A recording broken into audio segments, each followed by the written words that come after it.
Il est 16h50. Écoutons la commission d'enquête parlementaire. Alors écoutons d'abord Nagui. Pourquoi vous disiez que c'était assez chaud, si j'ose dire, Laurent Tessier? Nagui a pointé du doigt le comportement du rapporteur Charles Aloncle. Charles Aloncle lui a répondu et ils se sont dit quelques amabilités. Et c'est ça qu'on va écouter à Exactement, vous allez l'instant. pouvoir entendre Nagui en premier Eh et bien, ensuite Charles Aloncle. allons-y. En effet, vous, monsieur Charles-Henri Aloncle, vous en êtes le rapporteur. Alors pour moi, j'ai cherché étymologiquement ce que voulait dire rapporteur. Ça voulait dire faire des investigations et ensuite faire un rapport. Bon, visiblement, je me suis trompé, car pour ce qui était de mon cas, vous avez plutôt commencé votre travail par la fin. D'abord le jugement, et ensuite l'audience d'aujourd'hui. J'en ai pour preuve, et Monsieur le Président, vous l'avez rappelé, mi-décembre, donc 2 semaines après les premières auditions de cette commission, dans une interview donnée au site Incorrectible, je précise incorrectible, j'articule bien parce que le mot n'est pas français, j'aime beaucoup la langue française. Vous avez démarré en disant, enfin du moins l'employé a démarré en disant, et en s'excusant d'ailleurs, je le cite, « On ne vous connaissait pas, monsieur Aloncle, et depuis 2 semaines vous êtes sur le devant de la scène », pour autant que je me souvienne de ces propos. Ben, vous êtes ravi, vous souriez, vous dites même, je vous cite, « Nous allons recevoir Léa Salamé, Élise Lucet, Xavier Niel et Nagui, bref, un beau panel ». Vous dites ne pas vouloir transformer cette commission en scène politique et vous précisez vouloir faire les choses dans l'ordre. Pas de chance pour moi, c'est plutôt dans le désordre. Ce qui est certain, c'est que ce ton-là me paraît pas approprié. Je ne sais pas si Monsieur Nagui se croit malin, mais convenons qu'il y a une forme de suffisance, d'arrogance. Il l'appelle Charles-Henri Aloncle. Tout ça n'est pas, me semble-t-il, à la hauteur de cet échange. Mais la vérité de Nagui, comme d'autres d'ailleurs, c'est qu'ils détestent être interrogés. Donc ils ne sont pas habitués. D'habitude, c'est eux qui interrogent les gens, c'est eux qui mettent sur la sellette les uns et les autres. Et là, on sent que, j'allais dire, son ego, sa personnalité est un peu touchée, titillée. Et au lieu de prendre ça avec un peu de légèreté, de distance, d'humour, de hauteur, il y a ce que vous venez d'entendre, qui ne me paraît pas... pour tout dire, oui, adapté. En tout cas, bon, les auditions sont très longues. Ce qui est amusant aussi à regarder, c'est les attitudes. Et c'est vrai que Nagui, quand il est rentré, quand ça a été à son tour de passer, il y a un petit côté spectacle. Il est vraiment chez lui. C'est-à-dire qu'il arrive, il prend le temps de se déshabiller, il fait une petite vanne sur le fait d'enlever son blouson, etc. On sent déjà qu'il va arriver un peu chez lui, un peu tranquille, un peu sûr de lui. Et finalement, tout le reste de l'audition est vraiment dans la veine de l'attitude qu'il prend dès qu'il arrive. Contrairement, par exemple, à Michel Drucker, qui, et pourtant, il a probablement aussi des choses... Modestie. Il avait une forme de modestie, et même plus que de la modestie. C'était presque une petite soumission. Mais vous avez raison, mais c'est d'ailleurs le mot qui convient. Nous avons fait cette commission. Quand tu rentres dans une institution de la République, t'es pas sur un plateau de télévision. Ah, bien sûr. C'est-à-dire que ce jour-là, tu fais attention à ce que tu dis, évidemment, tu respectes l'institution, tu arrives avec une cravate, avec un costume, avec des choses qui sont sensibles à tes interlocuteurs, et tu fais pas le mariole. Mais et à l'inverse, Patrick Sébastien a profité. Enfin, à mon sens, de l'audition, lui, il a réglé ses comptes. Il a bien dézingué son petit copain Nagui, d'ailleurs, justement, en parlant des marges qui se faisaient. Alors lui, il faisait 8%, alors que Nagui fait 40 ou 50%. Donc il a profité quand même du fait d'être entendu pour régler ses comptes avec France Télé, très clairement. Et il a été viré de manière assez maladroite et probablement un petit peu injuste. Mais c'est vrai que pour lui, c'était un petit peu l'occasion, du coup, de rendre des coups, quoi. Bon, Caroline Iturbide, pour évoquer cette commission d'enquête, on va écouter peut-être un deuxième passage de Nagui devant cette commission d'enquête. « Je protège ma famille », dit-il. Dans vos déclarations, vous confondez et vous créez l'émotion, vous créez du buzz en confondant chiffre d'affaires et bénéfices. Vous avez été vous-même entrepreneur, vous savez très bien la différence, et vous savez très bien qu'en mélangeant ces chiffres et ces points de vue, ça devient évidemment des fake news, mais surtout ça attise la convoitise, la bêtise et les menaces dont je suis victime. Depuis des mois maintenant, je protège ma famille, je vis avec des agents de sécurité H24, et vous savez très bien que des entrepreneurs sont menacés, que des enfants ont failli être kidnappés pour obtenir des rançons.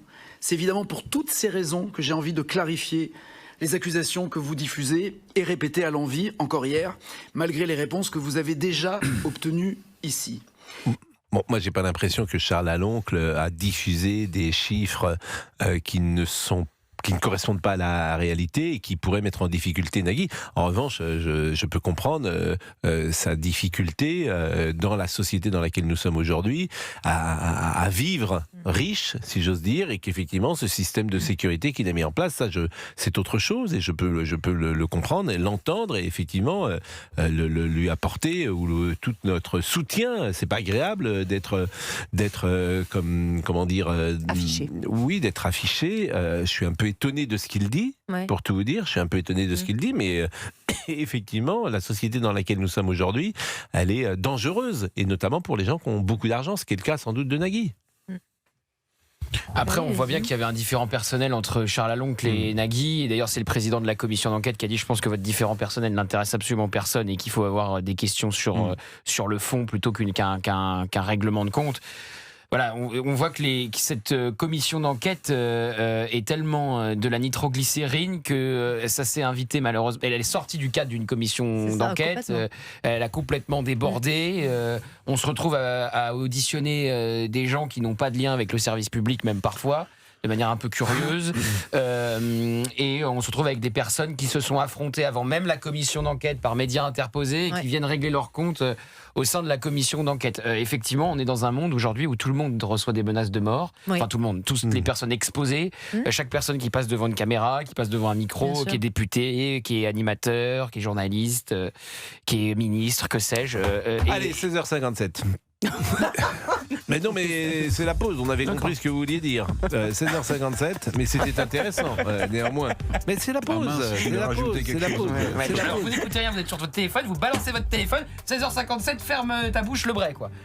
16h57. Là, il y a un mauvais climat. Je pense que ça fait 2 fois. C'est mon anecdote, on n'en a rien à carrer. Là, ce qu'on dit, c'est bon. Mais c'est Monsieur Lafitte. Oui, c'est bien sûr, c'est un beau. Oui, Fabrice. Gauthier, c'est de ma faute, c'est moi qui mets un petit coup de pression. Je ne peux pas le croire. Pascal qui lui dit attention, c'est la pub. On avait compris, mais vous délayez une phrase qui aurait pu être dite en 10 secondes.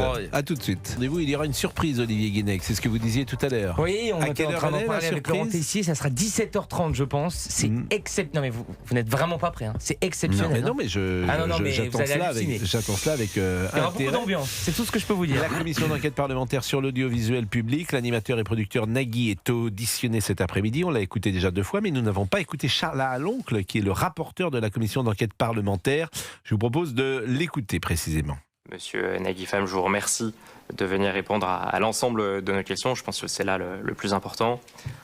En fait, je trouve que votre propos liminaire est assez fort pour faire preuve de pudeur, qui semble être une notion qui semble vous échapper. D'abord, je trouve ça assez fort, d'ailleurs, déjà de m'accuser de cyberharcèlement. Pourquoi ? Parce que vous m'avez jeté en pâture sur un post aussi mensonger qu'indigne devant un demi-million de vos abonnés, expliquant que vous étiez convoqué dans cette commission d'enquête parce que vous seriez végane et d'origine égyptienne, m'accusant ouvertement de racisme.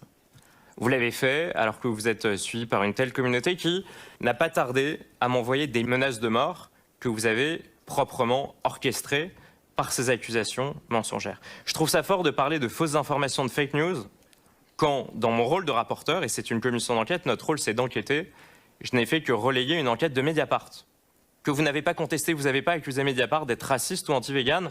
Ils l'ont sorti en 2020 sur le contrat que vous avez passé avec France Télévisions entre 2017 et 2020. Je trouve ça fort d'attaquer cette commission d'enquête dans une posture totalement victimaire que les Français ne supportent plus. Bon, je pense. Non, mais honnêtement, et laissez-moi aller au bout de mon propos, Monsieur le Président. Non, mais je vous laisse important, mais il y a eu des accusations, notamment de menaces de mort, qui sont très fortes. Permettez-moi d'y répondre. Bon, on est manifestement dans un conflit personnel qui n'a rien à faire dans cette commission d'enquête.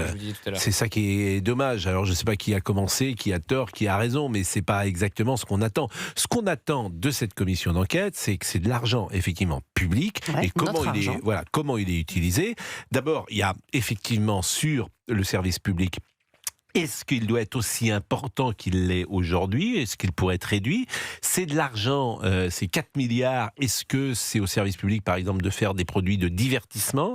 Ou est-ce qu'il doit faire uniquement de l'info ou des programmes culturels ? Mais est-ce que Nagui fait des jeux ? Est-ce que c'est au service public de programmer des jeux à la télévision ? Je pose la question. Et pourquoi ce serait pas au service public ? Je comprends pas l'argument. Mais parce que ça coûte 4 milliards aux Français. Ah non, mais il faut de la C'est pub tout. pour les jeux de Nagui. J'aimerais bien savoir si les jeux de Nagui rapportent de l'argent ou pas. C'est ça Mais il la n'y a question. pas de pub. Non. Ah si, il y a de la pub avant 20h. Ah oui. Enfin, ça coûte 4 milliards. C'est-à-dire que la vraie question que tu peux te poser, c'est que Nagui pourrait aller faire ses jeux sur M6 ou sur TF1. Est-ce que c'est à vous de payer pour le service public de l'audiovisuel? Si ça rapporte plus que ça ne coûte. Mais ça Mais ils rapporte sont en pas déficit. plus. Non mais là, ils vous parlez de Nagui ou vous parlez de Non, non. l'ensemble? Mais je parle de la grille. veux dire, Nagui, c'est ceux qui cartonnent. l'ensemble. Ah bah c'est l'ensemble, Mais- c'est deux choses différentes. Mais c'est la Mais même la- chose. Ah non, c'est pas la même Parce chose. que vous pouvez pas isoler un programme par rapport à un autre. Bah si. Vous pouvez pas dire tel programme, il y a de la pub avant, et puis tel programme, il n'y a pas de pub après, et lui rapporte de l'argent. Ça se passe pas comme ça. Ça se passe pas comme ça, Ah, pardonnez-moi. ça se passe comme ça. Non, pas du tout. Non, c'est une enveloppe globale. Dans Aujourd'hui, l'enveloppe globale, il faut garder tout ce qui rapporte de l'argent et enlever tout ce qui en perd. mais je vous répète, ça perd 4 milliards. Quoi, c'est pas que ça perd d'ailleurs. Ça coûte, c'est le 4 budget. milliards. Ça coûte 4 mais milliards. les Moi, j'ai jeux- pas envie forcément de payer 4 milliards. Ouais, Pascal, parce que ces 4 ouais. milliards, vous pouvez les Oui, mais donner il y aux a un déficit agriculteurs. aujourd'hui. Le problème, c'est qu'il y a un déficit. Ouais, 80 millions d'euros sur Vous la Cour pouvez des les comptes. donner Voilà. aux agriculteurs, vous pouvez les donner à d'autres gens. Ça, c'est Ça, une vraie c'est sûr. question. Les jeux, ça marche plus du tout, et notamment Pour sur les l'essence. chaînes privées, il n'y a quasiment plus de jeux, Oui. sauf sur le service public, et c'est un vrai rendez-vous, en l'occurrence Nagui. Donc là, vous voulez supprimer le seul rendez-vous en plus qui marche. C'est bien Nagui. Moi, le seul rendez-vous de ma grand-mère, c'était question pour un champion. Bah oui, Bon, pareil. supprimé, question pour un champion, ça a été C'est vrai. supprimé. Bah écoutez, la question elle est posée, vous y avez répondu. Vous êtes favorable à payer Parce que ces hors 4 France milliards Télé, toutes les chaînes privées enlèvent les jeux, hein. Mais on Parce est que ça favorable. marche moins. Le Donc, problème, c'est le déficit. Le problème, c'est le déficit du service public. Je C'est vous la répète, gestion du chacun- service public. Les C'est les gabegies chambres à extérieures, Cannes, absolument. c'est d'envoyer tout le monde à Cannes pendant le festival pendant 15 jours, 12 Oui. émissions. C'est- D'ailleurs, ils auraient c'est le le nombre C'est à vous d'émissions. spécial Cannes, c'est ça Voilà, le problème. ça c'est le problème. Oui. Nagui, s'il fait gagner de l'argent au service public.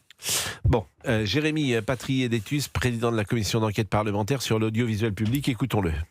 Monsieur Nagui, simplement parce qu'il est d'origine égyptienne et végane, ça m'a valu des milliers de menaces Attendez, de vous mort. permettez Je voudrais pas simplement qu'on soit dans simple. Monsieur, Je voudrais qu'on réponde aux questions et qu'on arrête d'accuser. Monsieur le parce que c'est là rapporteur, lieu de cette monsieur commission monsieur le d'enquête. rapporteur, pardon, il y a un président de cette commission d'enquête, c'est moi. D'accord? Donc vous allez me laisser terminer calmement et sereinement. Et on va pas jouer à qui est le plus menacé. Malheureusement, on vit à l'ère du soupçon généralisé, à l'ère de la suspicion, à l'ère des attaques calomnieuses. Monsieur le rapporteur le sait, quand il avait indiqué de manière calomnieuse que j'aurais pu éventuellement avoir des liens avec Media One, j'ai été moi-même victime de dizaines et de dizaines de milliers de commentaires et d'attaques. Le rapporteur lui-même a été victime de menaces, des députés présents, vous aussi. Je propose, et je le dis très calmement, je pense que votre règlement de compte n'intéresse pas les Français. Et je le dis à tous les deux. Le rapporteur a parlé des Français. Non, mais je pense que de savoir qui a commencé, qui a fait le tweet, le premier tweet, la réponse du tweet, la première émission, ça n'intéresse personne. Le rapporteur a beaucoup de questions. Vous avez porté plainte, monsieur Pham, et Pardon, la Monsieur justice. le Président, et la qui- justice. on n'est pas dans la cour de récréation, mais qui a commencé, c'est Non, mais extrêmement et important. Monsieur Pham, j'ai fait un propos introductif où j'ai rappelé la chronologie. Bon, c'est vrai que c'est assez minable. Cet c'est échange-là, complètement décorrélé, en fait, du effectivement, contexte, quoi. c'est voilà, Nagui qui dit oui, mais qui est le Ouais, bien premier sûr. Bon, c'est assez minable, c'est pas ce qu'on attend du tout, Monsieur Pham. Alors, il s'appelle Nagui Pham, donc c'est pour ça que je le dis aux auditeurs. Monsieur Pham, c'est Nagui. Évidemment, chacun le connaît Mais on l'a davantage dit depuis le début sous de le cette nom de commission Nagui. d'enquête. Comment Ah, ça, je savais pas. Bah, il l'appelle Monsieur Oh, Pham. non, mais d'accord, non, mais j'avais pas l'information. Comment? Que dites-vous, Fabrice? Ça s'écrit PHAM. PHAM. Bon, Monsieur Pham, Nagui, qui s'est exprimé cette fois-ci sur sa tendance politique. Ma vie de, citoyen dans ce pays, et je vote à toutes les élections. J'ai ma carte d'électeur, je peux vous montrer qu'elle est bien tamponnée et qu'elle est bien noircie par l'encre des bureaux de vote. Je pense avoir le droit de m'exprimer, d'avoir, oui, signé sur un front républicain, sans pour autant me servir des antennes du service public. Je n'ai jamais à l'antenne, madame, jamais à l'antenne dit la moindre chose, et encore moins de dire pour qui voter. Il n'a pas dit pour qui voter, mais il a dit pour qui il ne voterait pas. Mais c'est vrai que de ce point de vue-là, il est représentant de beaucoup d'artistes. On sait qu'il est en croisade contre ce qu'il appelle l'extrême droite, contre le Rassemblement national. C'est son droit, après tout. Moi, c'est au nom de la liberté d'expression. Moi, je ne suis pas un fan du ton qui est employé. Je trouve que c'est pas tellement adapté à cette commission d'enquête, mais ce n'est que mon avis. Alors, hier, il y avait 3 personnalités du monde des médias qui étaient auditionnées. Il y avait Patrick Sébastien, il y avait Michel Drucker, il y avait Jacques Cardoz. Eh bien, nous allons les écouter peut-être après la pause. Qu'en pensez-vous? Il est 17h11, il y aura une surprise tout à J'ai l'heure. tellement Le tease. J'ai tellement hâte. Non, mais C'est dingue. on a beaucoup parlé de Céline Dion cette semaine. Quand Oui. même. C'est vraiment l'actu principale. Bah, c'est un rapport avec Céline Dion. C'est une belle surprise qu'on vous a fait là. Non mais regardez-moi, vous avez l'air inquiet là. Mais Qu'est-ce non, qui je se passe regarde les crevettes, je cherche un regard. Non, mais là c'est. Je pense que vous allez prendre votre téléphone même. On a mis les faire grands des moyens. images. Ça y est, je sais. C'est Céline Dion? On dirait rien? Non mais. On dit rien. On dit rien, vous verrez. Très fort. On dirait Bah rien. si. Mais arrête aussi de. Bah si, elle est à Paris. L'idée, c'est que c'est quand même une Ah ben non, mais surprise, à si la vous base. faites rentrer Céline Dion dans le studio, là, effectivement... Tout ce que je peux vous dire, c'est qu'il y aura l'âme de Céline Dion dans Voilà. son studio. Vous avez Ça, assez je de peux vous le batterie dire. pour les photos mais ou pas? Non, mais c'est immense, c'est une immense. Je sais pas ce que c'est. Non, mais c'est pas une vanne, c'est une immense surprise. non, ouais. La personne a traversé la France, c'est pas un petit truc, Non, c'est pas un petit happening. C'est un sosie. Non. C'est très fort. Et 17h12. Ça va, Caroline Turbide? Bah oui, mais moi je suis comme vous, un peu fébrile. Je suis pas sûre d'aimer Fébrile. les surprises, moi. Ah non, mais là vous allez l'aimer, c'est sûr. Vous aimez les anniversaires surprises, des Non. choses comme ça? Vous Non. aimez pas qu'on vous fasse Non. une surprise? Je suis pas fan Elle est en de plus fait. en plus belle, J'aime Caroline. bien être préparée avant. C'est ce qu'il a Non mais ça fait, je trouve que ça fait quelques semaines qu'elle s'est vraiment embellie quoi. Je. En tout